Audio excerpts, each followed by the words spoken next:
Okay, this is the slowed down instructions for the spring tulle bow. You'll need a spool of tulle and a pair of fabric scissors for this project.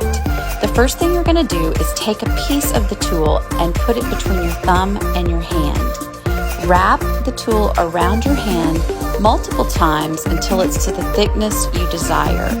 Typically, you're going to do 15, maybe 20 times around your hand.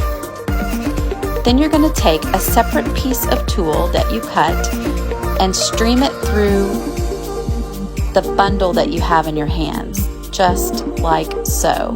Tie it in a knot, and now you have a bundle tied by a knot, to which you're going to take your fabric scissors and snip it right up the middle.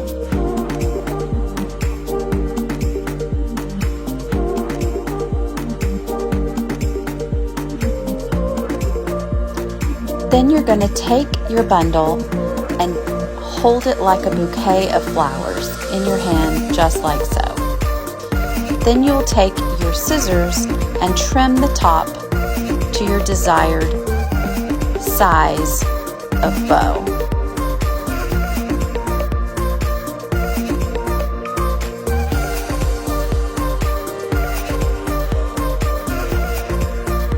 Fluff your bow out until all the pieces are equal, a little poof ball. To make it even sweeter, take a piece of jewelry like an old brooch and pin it to the center of your spring tulle bow. This takes it up a notch.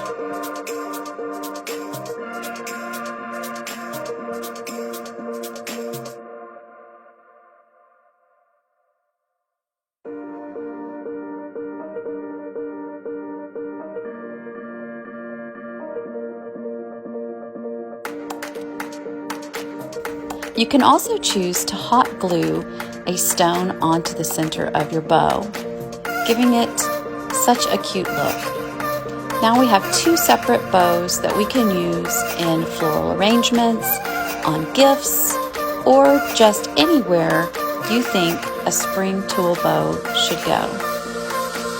To see more bow tutorials, go to Southern Crush at Home.